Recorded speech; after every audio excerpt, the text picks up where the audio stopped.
We are a great, fun community space. People come to learn, they come to connect, they come to create and be a part of community. And tonight we welcome you all to our living room.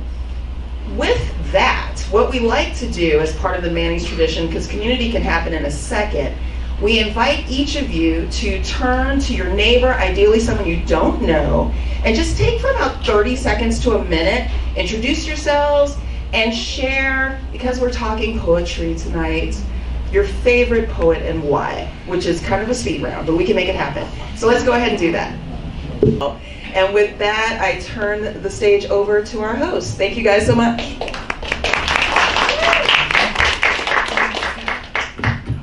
Can y'all hear okay? Yeah. Because otherwise we're going to be doing this. Oh, that's true. Very true. So we'll just. I'm Paolo. Hi. Hey, I am Kevin. Thanks for coming out, y'all. It's the first night. Really excited. Really good stuff. Our Friday night for poetry. How amazing are all of you? Yeah, seriously.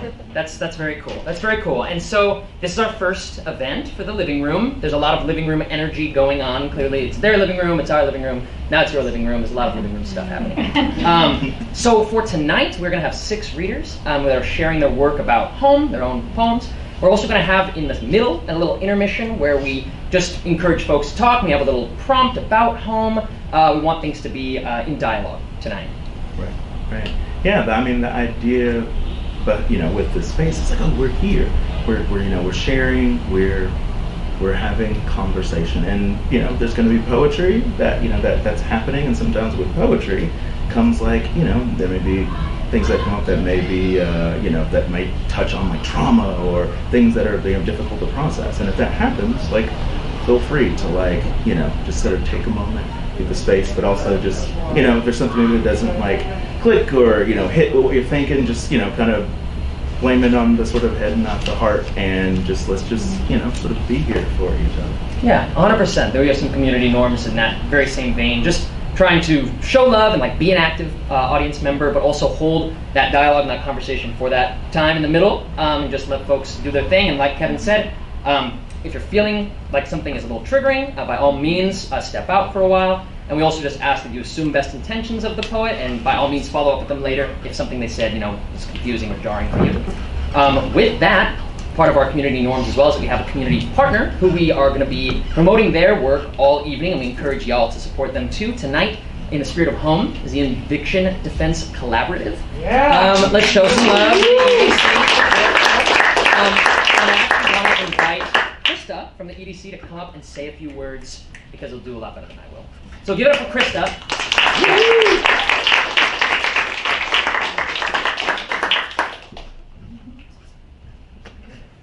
Thank you.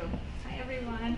Thank you so much to Kevin and Paolo for inviting us here, and it's really an honor to be at Manny's and to learn about this amazing space. How many people here have had challenges with their housing in the Bay Area? Yeah! Good. That's right. Okay. How many people have ever been evicted? Okay, me too. Twice. How many people have not formally been evicted, but constructively been evicted because someone raised their rent, or the master tenant went nuts, or whatever? Yeah? Okay. All right. So you all know. Okay. So Eviction Defense Collaborative works to make sure that every single tenant in San Francisco can access free legal representation when they are facing eviction. And actually, does everyone here know about Prop F, San Francisco Tenant Right to Counsel? Does anyone here know what that is? I don't know what that is. Right. Okay. Well, all right. I am honored to be able to tell you this, that the voters in San Francisco in 2018 voted to pass Prop F. And what that means is that every single person here who's a tenant in San Francisco, you have the right to free legal representation in an eviction matter. It's paid for by the city. You don't have to go without. You just have to know where to go. So you can go to Eviction Defense Collaborative, you can tell your friends, and in terms of our other work, you should know the majority of the people that we serve are severely low income. But it's open to everyone. You don't have to come from, those communities, but we do try and reach those people because they are the most impacted. I don't want to take that much more time. I just want to say thank you. We have materials on the back table, and there is a little card. I'm 50 years old, but we set this up. You can text to donate. All right, I figured out how to do that. So text to donate. The card and information is there. Thank you so much. Thank you to the artists for including us and for doing everything you do. Thank you for your work. Oh, thank you, Krista. And yeah, feel free to find that card. They're back there on the table, and you can text to donate. We'll, plug a little later. But let's bring some poetry into the living room. Instead of bios, one of the things we did, because the theme is home, is we asked all of the writers to just share with us their idea of home. And so first up, we're going to have Mac Allen. I just want to quickly be like, oh yeah, if you go to, and that's Mac MC, mcallen.com. If you go there, you can learn more about him. But this is what Mac thinks about home. I'm just going to read. There's no greater feeling of at home than getting back under the covers of your own bed after having been away for a while.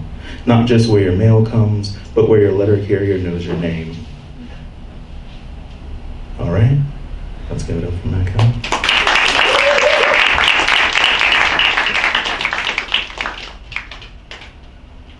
Thank you. Very glad to be here this evening. I brought 5 poems along with me. Each of them is a very different take on the theme of home.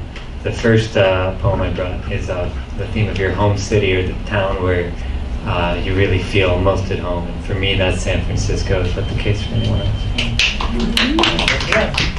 So this is Ode to Waking Up in a House on a San Francisco Street. And this poem appeared in the San Franciscan magazine. Thursday means get the water hot on time so I can take that first communal sip of good coffee, listen to the early bird twitter, listen to the sequoia soak himself in sunshine while downtown the skyline, on fire since I got here, blazes still brighter. As the coffee kicks in, I feel myself picked up, elevated to a helicopter view of the fractal multitudes among microclimate hillsides where the pavement to green ratio skews far to the concrete. But that concrete is continually washed by fog and tides, washed by waves from the Pacific mixed with the invisible radio waves that emanate from the great tower upon Mount Sutro and flow through these streets into the glittering bay.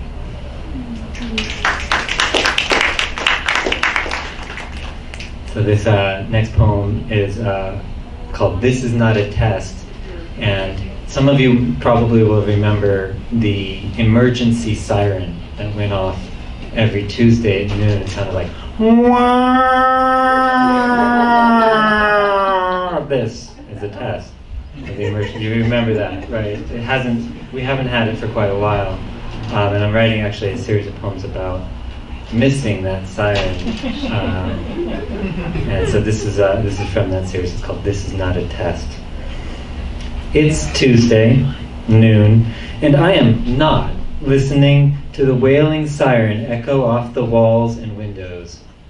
The emergency is now, and has been for quite some time.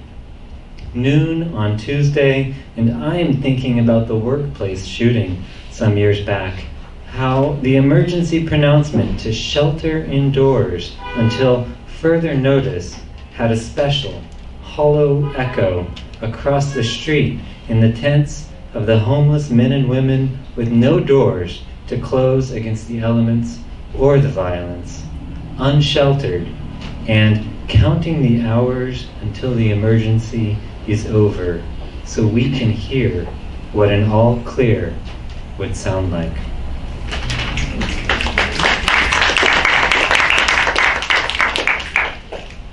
My thing came apart. This next poem is about having house rules and the idea that there's an expectation in somebody's house. I don't know if any of you are Catholic or have spent time around Catholics, but you might know that sometimes if you're eating a meal with Catholics, it can be a little disorienting. And I grew up Catholic, and my grandmother in particular had her own house rules around grace. So this poem's about that experience. House rules. Whenever we had a meal with my grandmother, you had better believe we said grace before we touched our food. You had better believe was her attitude toward God, too. Most Catholics don't say, for which we are grateful, before amen, in my experience, but if you omitted it in her presence, look out. Not saying that phrase had a transgressive thrill proportionate to the terror that could be perfectly anticipated, counted upon, believe me. When one of her 4 sons skipped it, it was undoubtedly premeditated, a petty crime enhanced to felony by way of intent that also made it tremendously funny. My grandmother made no allowance for inexperience or ignorance of this quirk, so newcomers at her table had to be briefed first. This was a tricky trap for the practiced Catholic, who can say grace in 1 breath and 3 seconds flat. Bless us, O Lord, and these thy gifts which you are about to receive from thy bounty through Christ our Lord. So when someone who might autopilot through, the safest thing was for someone to cover an errant amen by very loudly saying, for which we are grateful. And there was no upper bound to the volume you could say it. And sometimes it was deafening, but the louder, the more dramatically, intentionally overdone, the more it pleased her. I'm not a believer now. Don't say any kind of prayer before a meal. But I am grateful all the time for all the gifts of life.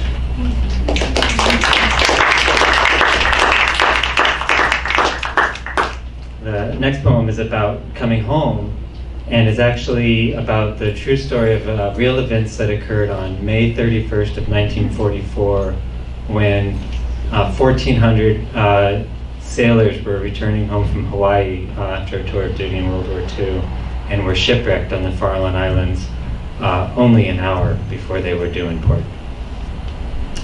So, homecoming. Henry Berg. Now and again, the mathematics of disaster and the formula of luck balance perfectly, each variable of horror neatly canceled by a multiple of happenstance. For example, a miscalculation of current and wind smashed Liberty ship Henry Berg and her 1,400 souls aground amidst the devil's teeth. Some shoals harbor less remorse and would have dragged all hands under in a freezing panic of pouring seawater, waking them, drowning them.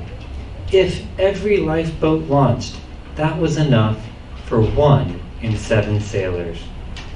Yet, by the transitive property of dumb luck, Henry Berg broke against a drunk Uncle Islets with her crew and passengers already above decks because they were determined to party for the duration of their passage through the Golden Gate.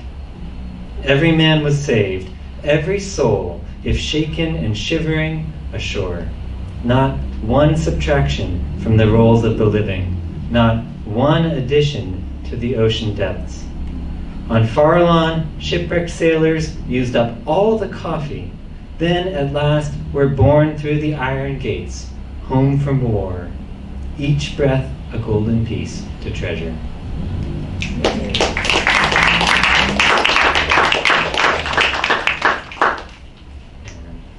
This last poem is about being at home with your significant other, and is dedicated to my wife. Map of our lives. The map of our lives is mostly blank now. We have visited only one small corner, and it will be our task and our work to explore and survey the landscape of life ahead. Who can know what we will find? What strange and complicated topography? Here is what I know. Because the compass needle of my instinct bends toward your magnetic pole, because we navigate by the brilliant star of your judgment, because we have each other, we can never be lost. Wherever we are together, we are home. The rivers of our love flow together, where the city of my heart and the city of your heart become twin cities. My promise is a new bridge from my heart to yours every day. My promise is never to build a dam against the river of our love, never to let the river of our love run dry.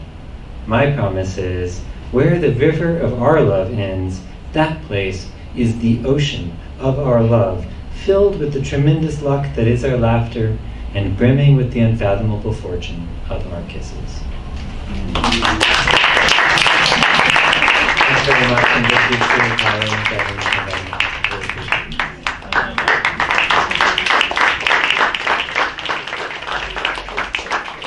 Give it up again for Mac. Oh yeah, it's not easy to go first. We gotta set the whole thing.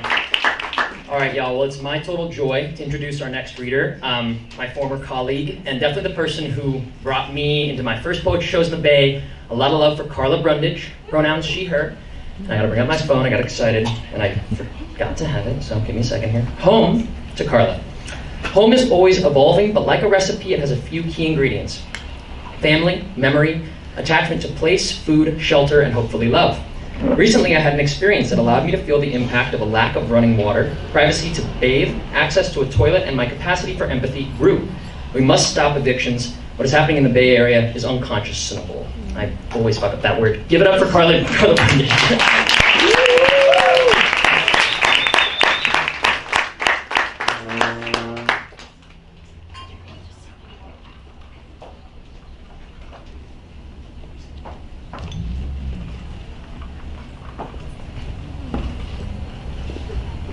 Thank you. Is that okay, the mic? Thank you. I'm feeling like home. I have family in the house, long lost cousins, not lost, but people I haven't seen in a long time. So thank you so much. When Kevin and Paolo first asked me to read, it was in the context of a collection that I had worked on recently called Colossus Home, an anthology of over 50 Bay Area writers writing on the theme of home, and all the funds from that book went to Moms for Housing. But I co-edited that with a friend who wasn't able to be here tonight. So I'm going to read my one poem from that collection, and if you want to purchase it or donate to Moms for Housing, you can look us up under Colossus Home. So I'll start with that poem, my poem in the book. It's called Prisms, and it's an interesting kind of moment in time. 3 pelicans darkly hover on jagged crag below long-necked water birds, dip down under ocean swell. From behind a heaving boulder, raven appears and sparrow signals. A billowing breeze crosses my path. Clouds shift to sun and salt and mist. Shimmering rainbows materialize, spectrum caressing the deep waves, a perfect arc. Seagull circles unsteadily, grasps seaweed tight in beak. Gray clouds heavy with rain, pregnant for showers. Clear the path with its deluge, tide ebbs and flows, earth's song, in and out of breath. Under the freeway, in my car, pause. Glimpses of lives open, creating spaces from walls of curtains, wooden pallets, cardboard, beige brown mud, spattered. She smokes a Winston in her bra, a woman on a worn brown love seat. White straps tight on brown skin, fleshy arms draped casually over the back, chin tilted proudly with the exhale.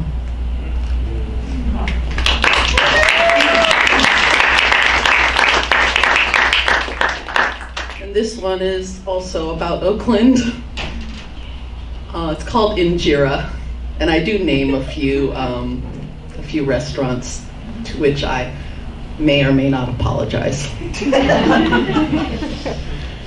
To lay foundations for a better way, Audrey called me to tell me about the white injera at Cafe Colucci. For years we have been meeting at Cafe Colucci, an Ethiopian restaurant with an Italian name. It took us a while to adapt to that concept, but we liked it. It had slow service, but the best food on the Telegraph Strip. At least to us, not being from Ethiopia. We knew that Blue Nile had a tourist recipe and we would not go there. But Colucci had such good injera, Tibbs, Kebe, and Berbere. Anyway, when Audrey called, she was like, I'm on my way to Cafe Colucci, which is where we go to cry. It is where I wrote my cell phone poems and where I told her about the beer on G's head and where D took me when he picked me up from the airport. I used to live in a house behind the kitchen. I could smell the spices from my backyard. Now they are serving white injera. I said to Audrey, you know what that means, right? We laughed. We are brown girls who are half white. We have complicated stories. I was raised by my black mother and revolutionary mother, who Audrey was adopted by 2 black parents. When you look at us, you see the same kind of mix. You might say, hey, why does Cafe Colucci serve Ethiopian food? But that's what we are. Black girls who don't make sense to the regular world, but we like our food to be authentic. I said, you know what that means, right? And she said, no. In that loaded way she says everything. She tells me about teaching at Oakland Unified School District, about funerals for children lost to gun violence. We are watching the black children move to other cities. Now maybe the teachers will go next. And finally, they will turn injera white too. And it's not yet April. Thank you.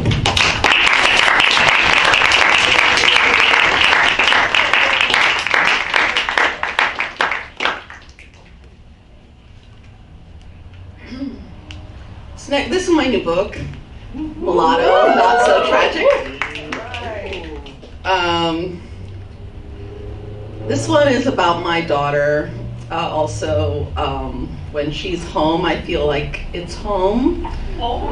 But now she's 20, almost 8, and so she lives in a different city.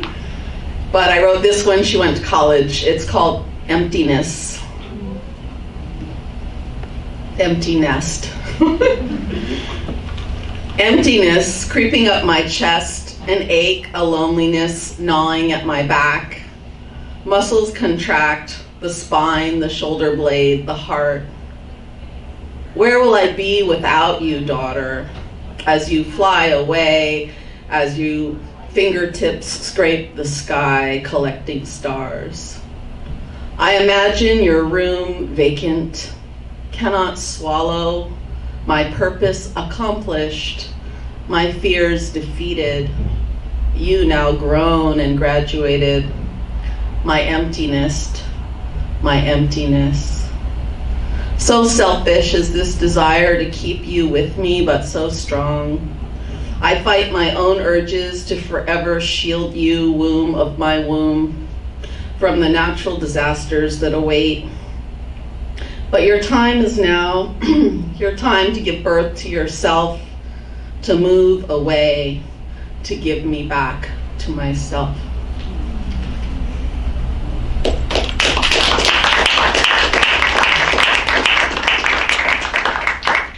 I'm going to end with 2 short ones.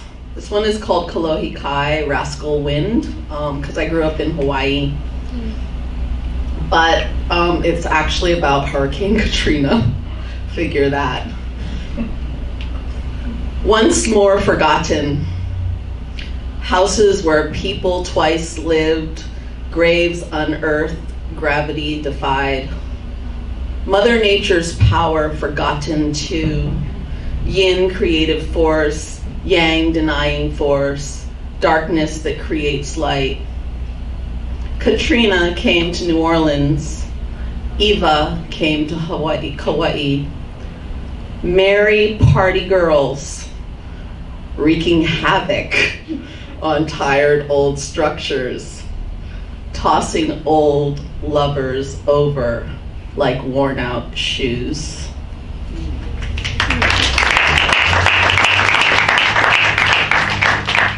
And finally, as I'm wearing my witch's hat, be a witch.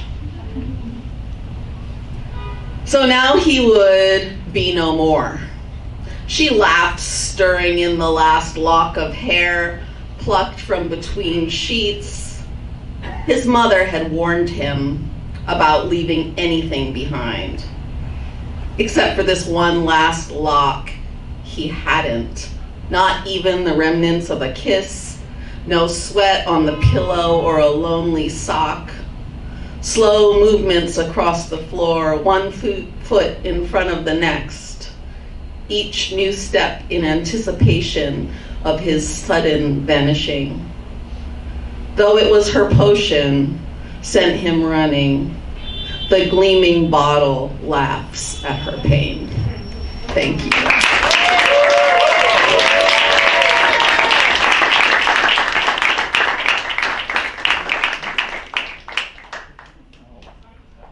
Yes, yes, yes. Let's give it one more time for Karla.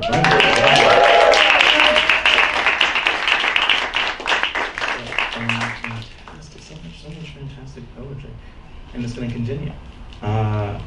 Next up, we're going to have Giovanna Lomanto. And I'm going to read what Giovanna has to say about home.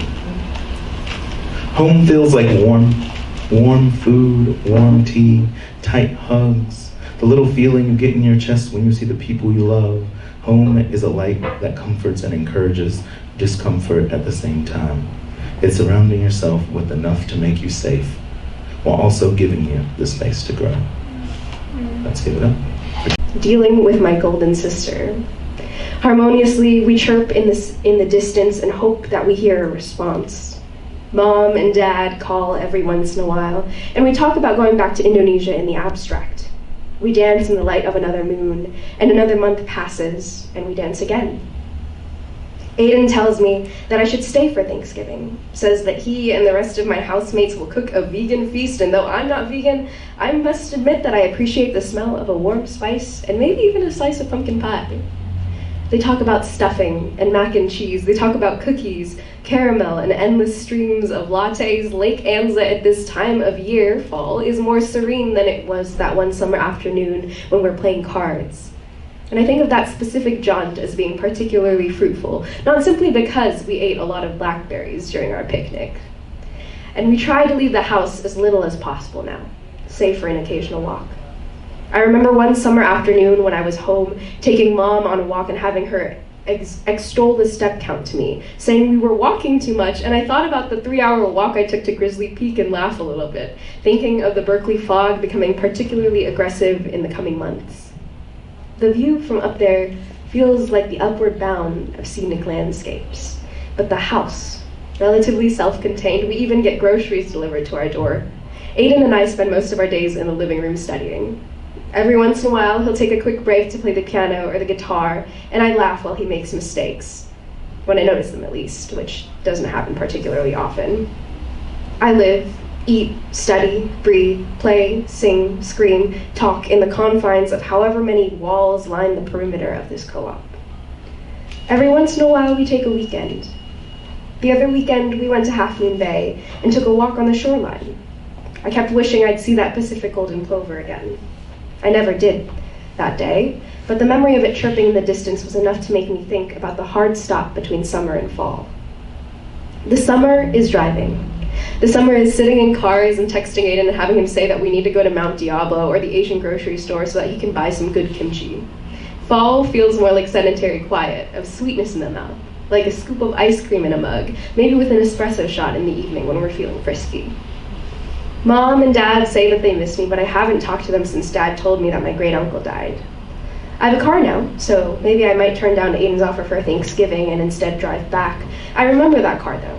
golden sister and I would use it every day when we went to visit the hospital last year. And we went every day, every morning.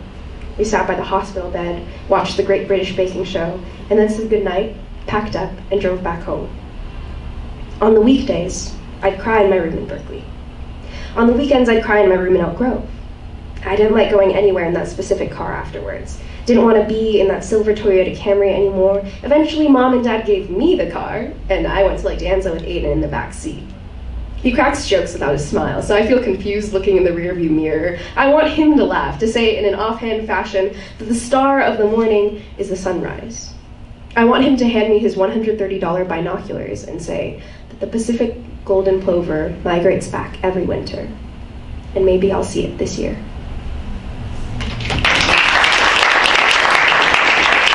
Thank you.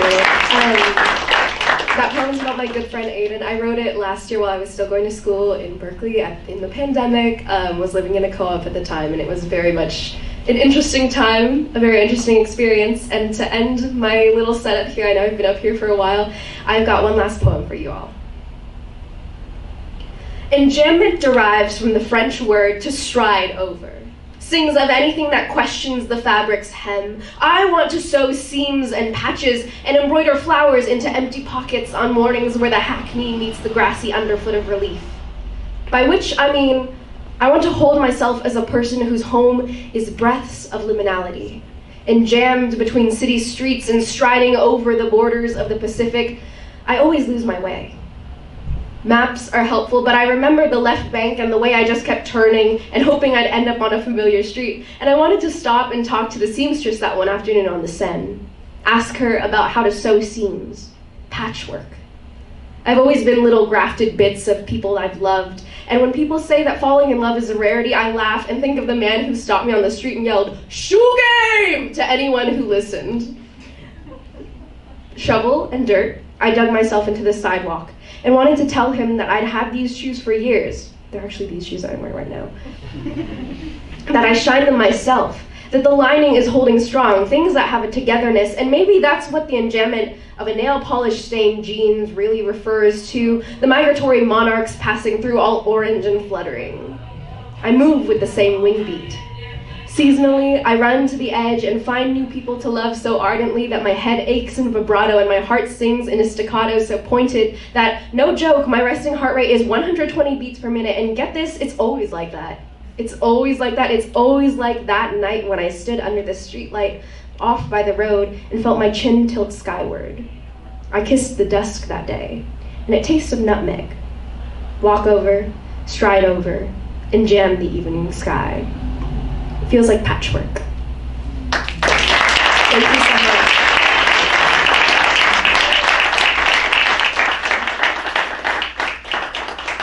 Give it up again for Giovanna Lomanto. Y'all, I'm super impressed and appreciative for all the stuff that's been read so far. Really cool, and I love that like everyone really took the home thing to heart, and it's like totally in there. It's awesome. With that in mind, we're gonna take a 10-minute break. And in that break, this is a great time to support Eviction Defense Collaborative. They have the text thing that you can check out on the back table. But also in this time, we encourage you all to get to know each other and have some conversation. We have a little question. You can like talk about it or not. That's totally up to you. And we thought that it would be interesting to talk about in this time the idea of if the home is a more complicated concept in a place like the Bay Area.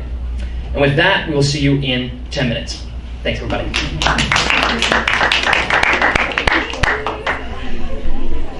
You could He's going to be here any second. He's making an entrance, which I respect. Kevin Madrigal, ladies and gentlemen. Nature calls. I thought it was after. Right now. My bad. Okay, I forgot to do one thing, which is announce that it's someone's birthday the night that they come up to read poetry. Can we sing? Happy birthday to you. Happy birthday, dear Kevin. Happy birthday to you.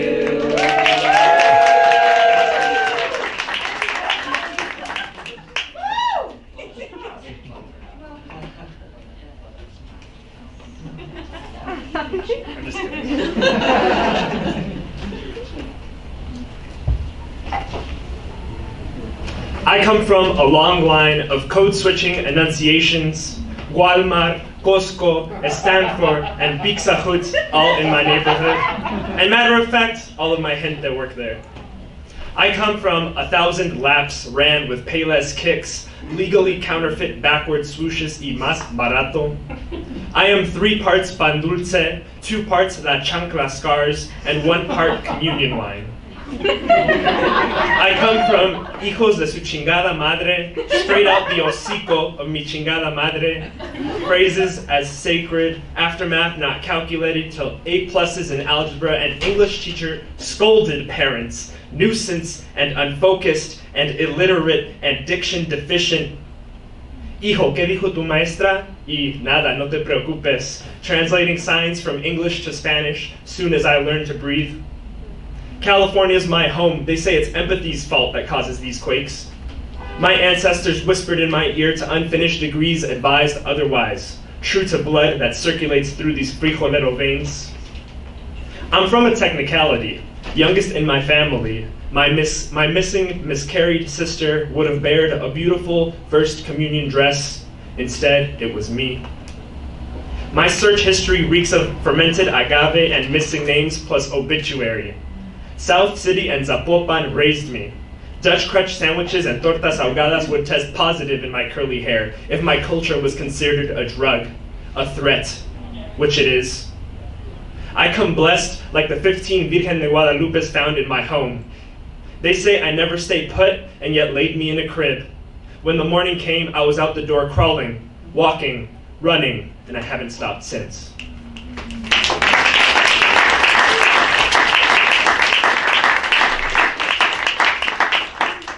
What's up, y'all? Sorry about that hiccup in the beginning. I was convinced that I was next. I think I miscalculated the alphabetical order. Thank y'all for being here. A piece that I just read was called Walmart. It's after Terrence Hayes. And it is one of the poems that will be in my chapbook that comes out in February of next year. It's coming out with Nomadic Press, which is a really dope local press that y'all should check out and support. And it is titled Hella Mexican. I have 2 more poems for you. Yeah, this is another poem that is going to be in the chapbook.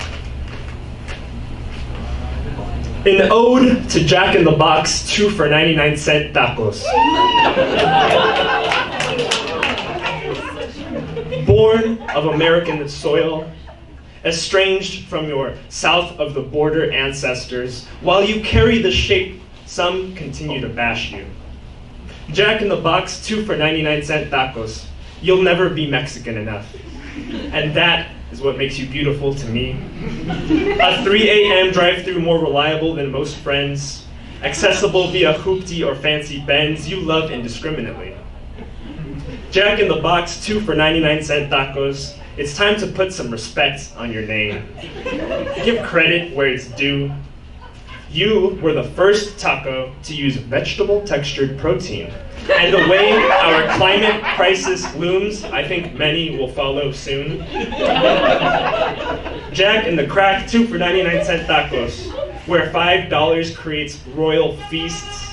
MSG packs bringing umami back to the people. You do not pretend to be what you are not. So you will always be a perfect taco to me. Jack in the Box 2 for 99-cent tacos. You'll never be Mexican enough. You will forever be ni de aquí, ni de allá. And that makes 2 of us. Actually, 3. My 2 for 99-cent tacos.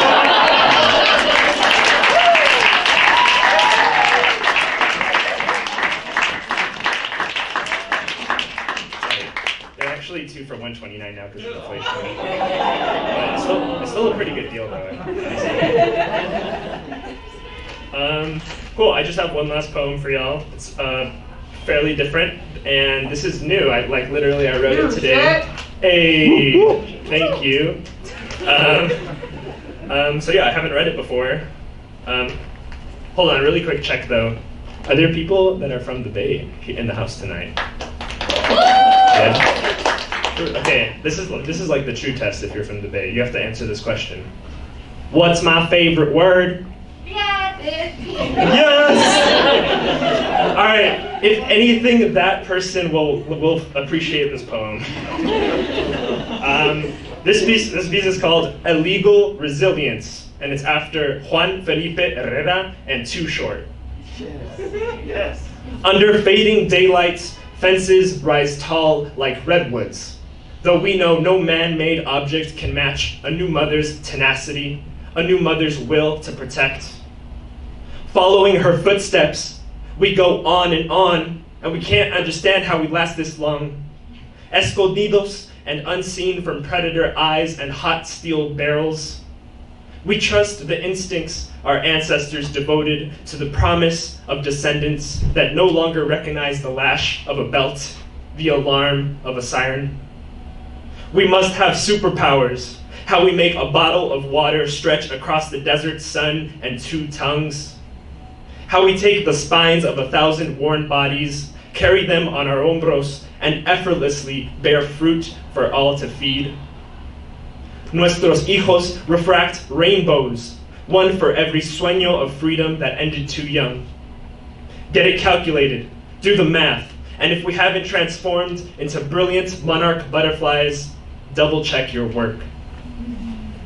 On moonlit plains, under the protection of cloud shadows, they tell us to move in silence. That just the threat of our noise will alert the world that we're coming. We only get more illegal every day. Blow the whistle, we're coming.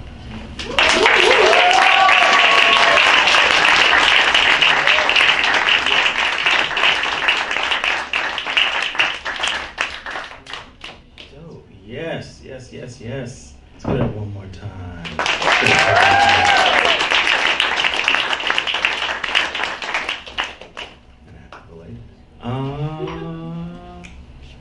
Let's continue this poetry show on the road. So, coming up next, it's going to be Miah, Jeffra. Pronouns, they, them, he, him. Answer to the question about home. Home means where one cultivates love. Let's give it up for Miah, Jeffra.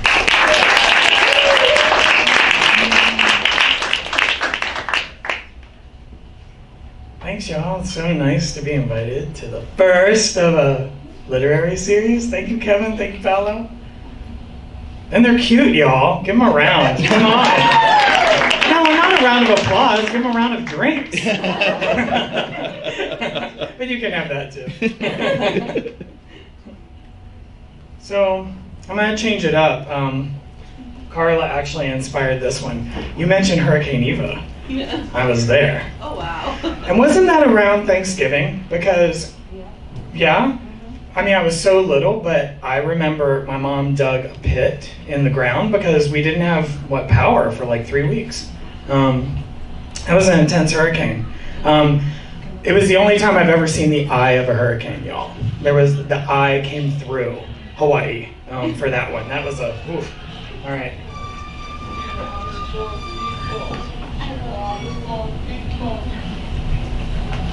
So the theme of home is, it's huge, right? It's everything. So it fits all my stuff. This is called Downhill Stuff. The child is frozen in mid-dance. He clutches the end of a threadbare Jaws t-shirt, wears gold lame slippers. The boy next to him studies his brother, mimics the movement. Knees dropped, knees in. A shuffle. The older boy wears a t-shirt that says, "Here comes the Incredible Hulk," and jeans. The room is brown and green. Brown carpet, brown armchair, brown hair, green eyes. Plants in the foreground. The little one is center, looks right at the camera, while the other is off to the side. 2 brothers at play. The photo rests in a plastic sheath on a clear plastic Rolodex album. Instead of turning pages, one rotates a knob and the photos turn on a wheel, looping to reveal a new picture. There is no end and no beginning. There are several of this moment, this dance, this living room in Camp Pendleton, 1979. Mama has pulled out her guitar, and her boys yell over one another their requests. For Chris, Chuck Berry's Johnny Be Good. For me, John Denver's Downhill Stuff. I assume position as Mama plays my song.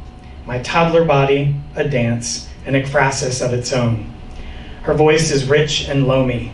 As a young child, I confuse it with Linda Ronstadt on the radio. Some people like that downhill stuff. They like it fast and breezy. Some people walk on the other side. They like it slow and easy. Outside is a Southern California constant.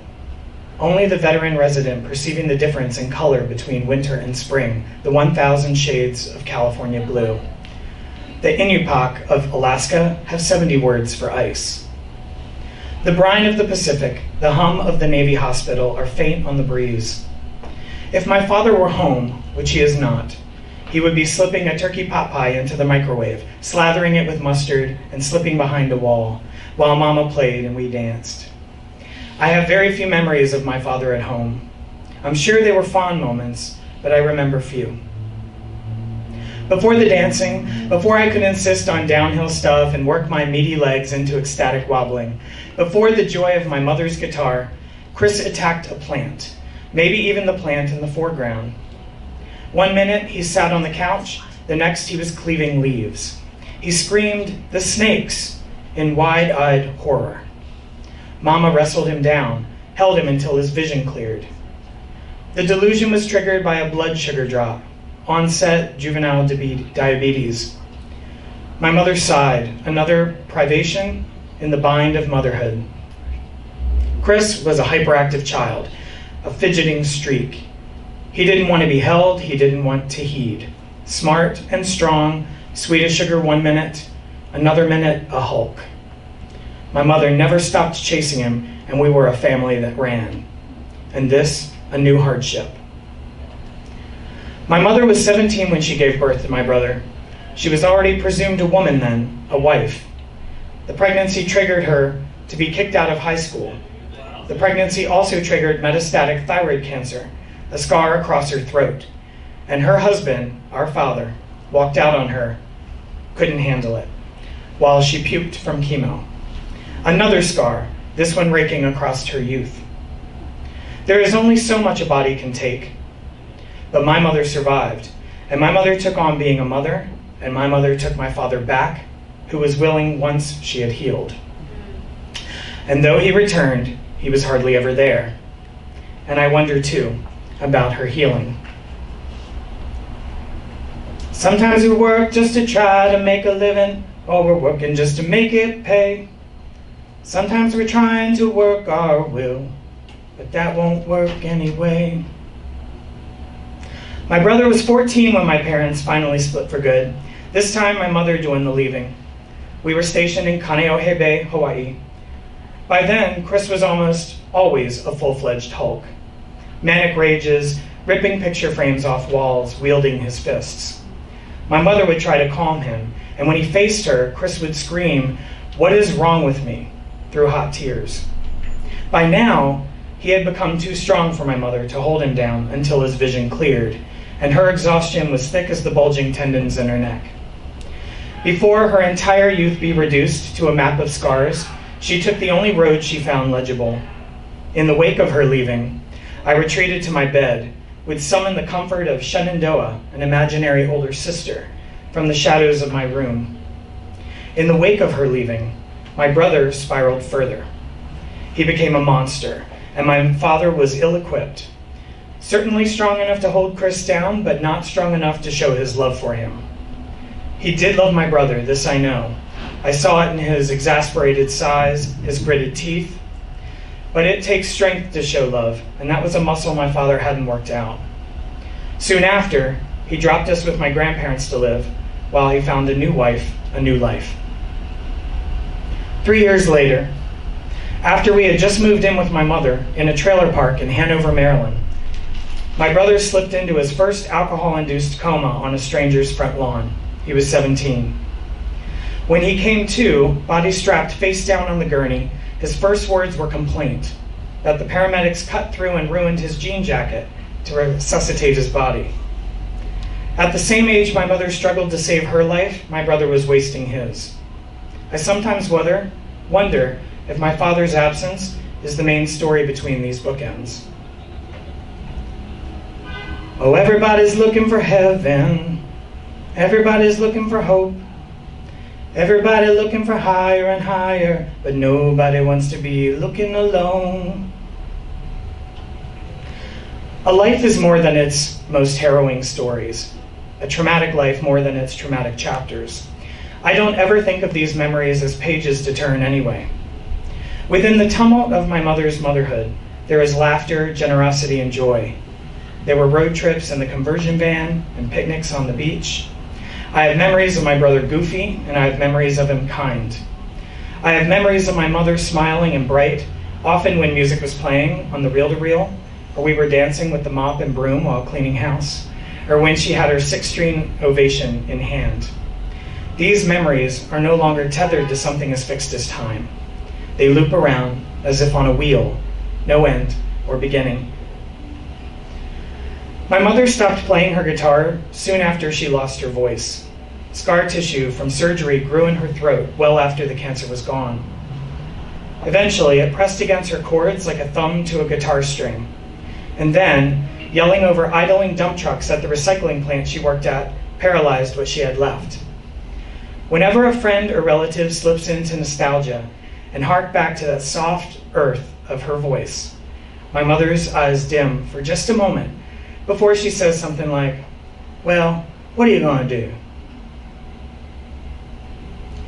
Keep it moving in a forward direction, like a river rolling down the sea.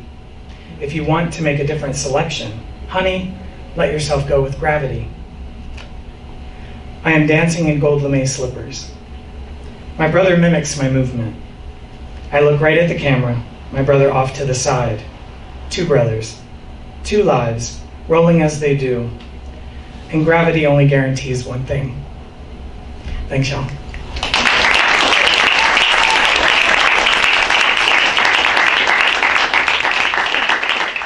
Give it up for Miah one more time. Really beautiful stuff. Really beautiful stuff. Thank you, everybody, for everything you've shared so far. We only have one more reader left tonight, so it's another chance to plug EDC. If you have anything to spare, to support their work, it's super meaningful. And I'm going to introduce Kathryn, Waddell, Takara, who is Karla's mom. Can we get a round of applause for Karla's mom being here? She's also a knight. She has an amazing life. Talk to her after the show. She's amazing. Pronouns she, her. On the idea of home. She said home is visible and invisible. Home is inner and outer. Home is family and security. Home is where I am. Home is spirit, beauty, comfort, and a safe place to grow and be me. Kathryn, Waddell, Takara.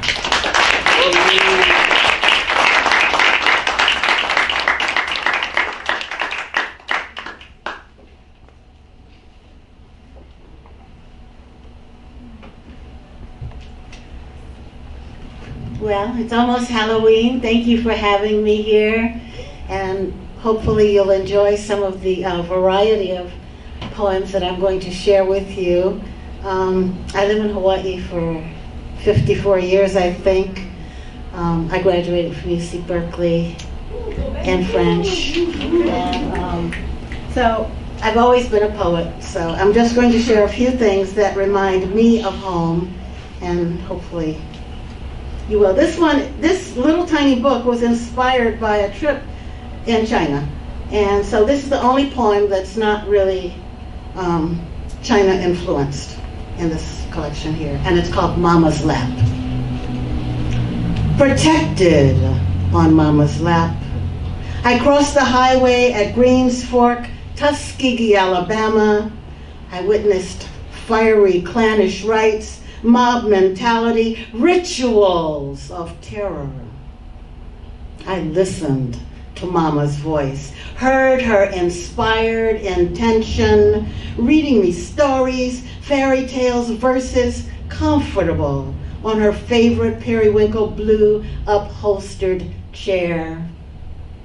Observing clear echoes of long ago cultures, Mama educated her child, explained fables, legends, myths, Ali Baba, Aladdin, Scheherazade, along with flawed leaders, Cleopatra, Hatshepsut, Solomon, as well as goddesses and gods, Isis, Shiva, Shango, and lessons of great teachers, Jesus, Muhammad, Buddha, and more. Mama taught protocols: enter in the eastern door, exit in the west, honor the guest, respect others, absorb wisdom, promote agency. Sitting on Mama's lap, I learned to stay strong, seek vibrancy, and healing change. I learned to engage in learning, fly toward puzzling stars. So much to remember and value. Her instruction in my early youth, mostly unrecognized, now cherished. Sitting on Mama's lap.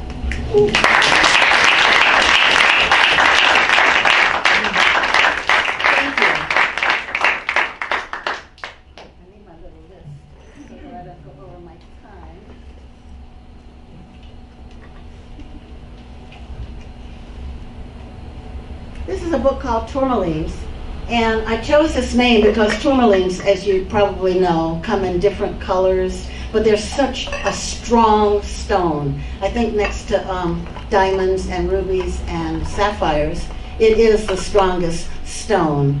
And I always think of Black people as being strong, so there you have it. I'm only going to read one of these because I don't want to take too much time. Magnolias and Memories.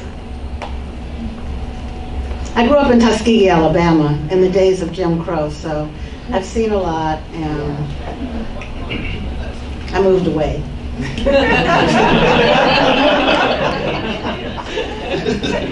Going home. Cheehaw, crackers, cotton fields, hot Alabama, sin-parched fields, cracked red soil. Or was it mud we played and got so dirty in?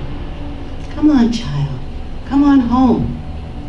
Going home, where wisteria droops languorously in summertime, and afternoons are quiet as clouds, except for hums of gnats and mosquitoes and flies, still as a bird's song. Home, fresh blackberry pies, picking plums and things. Come on, child, come on home. Come on, child, meet little Sam. Come on, child, take your time, but come on. We've been waiting for you.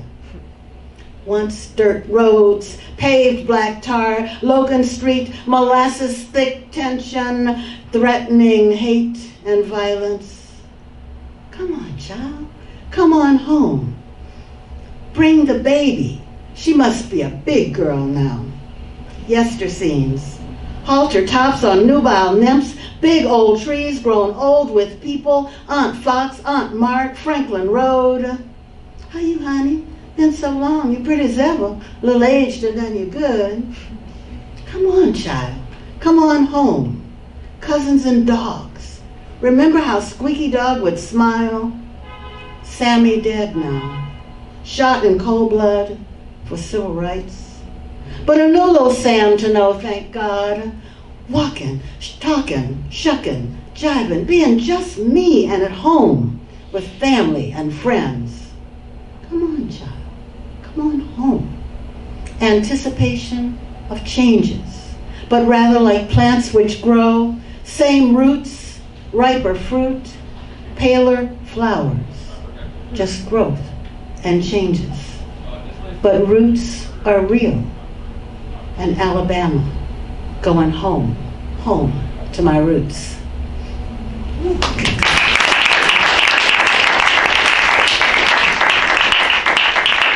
Thank you.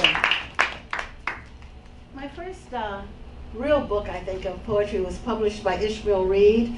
It was called New and Collected Poems. And this is a picture when I was visiting my daughter Karla, and she was in Zimbabwe, and so I had my hair braided in Zimbabwe. So that was that look. I'm a woman of many names and many appearances, I guess you could say. I like variety. Okay, let's see here. Let me see if I have it.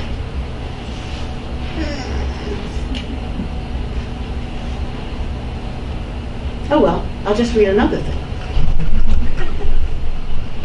I thought I had everything very organized, but I guess I didn't. These are two rather short poems, and it's from a collection that's called Love's Seasons, Generations, Genetics, and Myths. Nets not yet swallowed.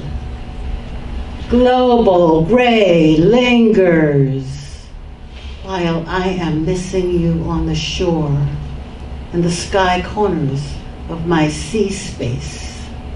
Stormy winter tides deposit nets, not yet swallowed by porpoises, dolphins, whales. The large golden beach becomes debris-strewn and deserted, like my heart. Nets not yet swallowed. And then the other one, I think I wrote this one when I was thank you. You can save the applause till the end, that's okay. This one I wrote in China, and it's called Beyond the Material World.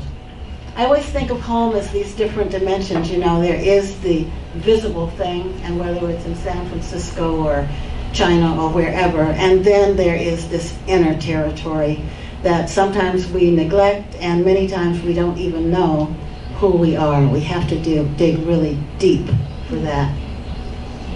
Beyond the material world, I live uncensored in the golden currents of life. I swim freely in intimate flutes and tinkling bells above the blare of the cement city. Moments empty of inner abundance and green joy. The peace of this place dwells beyond the material world, transcends differences and cultures, lingers not with doubt and mistrust, clings not to tomorrow's hope. Yet in the emptiness of now, I rest content.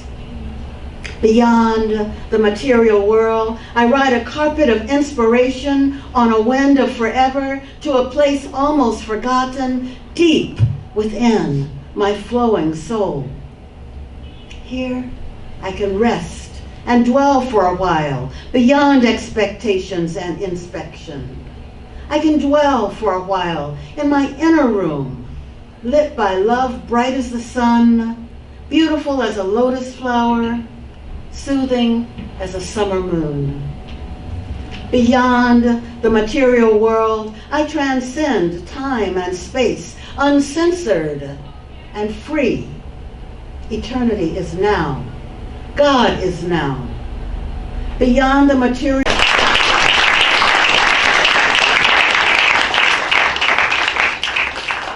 Thank you very much.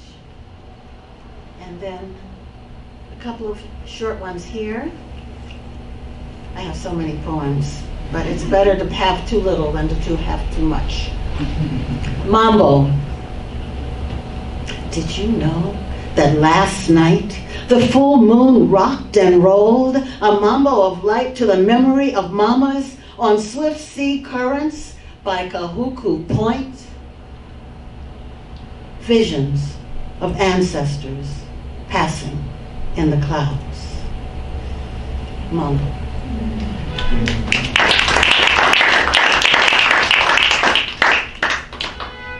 Treasure, treasures and things. Treasures and things. Treasure chests. Treasure shelves. Treasure shelters. Treasure shells. Treasure selves the most. Thank you so much.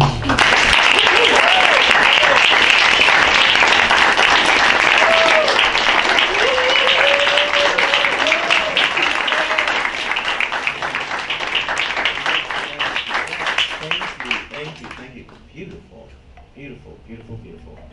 Thank all of you for remaining with us in the living room. And let's give it up one more time for all of our leaders. Let's give it up for let's give it up for let's give it up for let's give it up for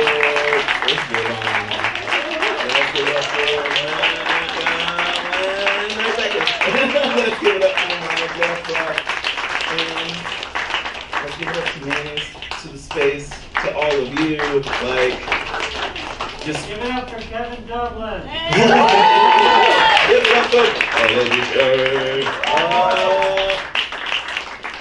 I just want two things.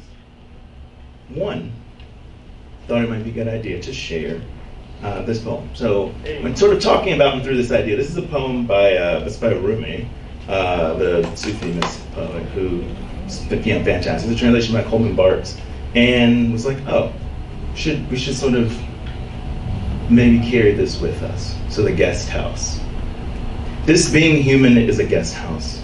Every morning a new arrival, a joy, a depression, a meanness. Some momentary awareness comes as an unexpected visitor. Welcome and entertain them all, even if they're a crowd of sorrows who violently sweep your house empty of its furniture. Still, treat each guest honorably. He may be clearing you out for some new delight. The dark thought, the shame, the malice. Meet them at the door laughing and invite them in. Be grateful for whoever comes, because each has been sent as a guide from beyond. And Eviction Events Collaborative as well. One more time, you can also do that. And I'm going to walk over you about this one because we get some final sort of cleanup moments and thoughts. And November 12th, 7 p.m., we'll be back here in the living room once again. We have the hair. Oh, we do. Again, on behalf of Manny's, thank you all so much. Can we give Paolo and Kevin another round of applause?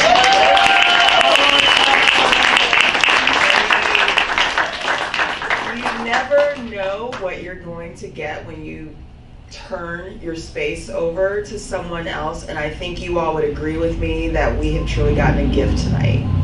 I want to go to Hawaii so bad, oh my gosh. But thank you all. This is beautiful. If this is your first time here, make sure it's not your last.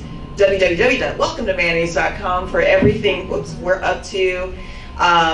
Wanted to just make sure, obviously logistics, our front area is closed, so we'll be exiting through our Valencia Street door there. And just to let you know, the reason we were able to have tonight as a free event and just open it up to everyone is we have a network of sponsors who believe so thoroughly in our mission to be a community space that they provide each and every month. If that is something that interests you, if you were like, Kevin is bomb and I want to do whatever it takes to make sure both Kevins,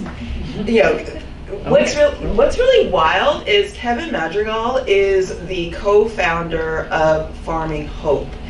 And Farming Hope is our nonprofit partner. So all the beer and wine that you got, all the amazing hummus, the spreads, the popcorn, all of that, that is from the mind of Kevin Madrigal. So, yes.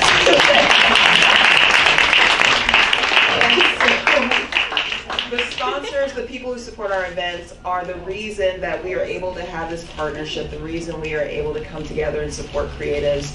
So thank you all so much. If you have any questions, I'll be here, my team out front. But this is just a great night, and I just wanted you up here because your hair looks really good.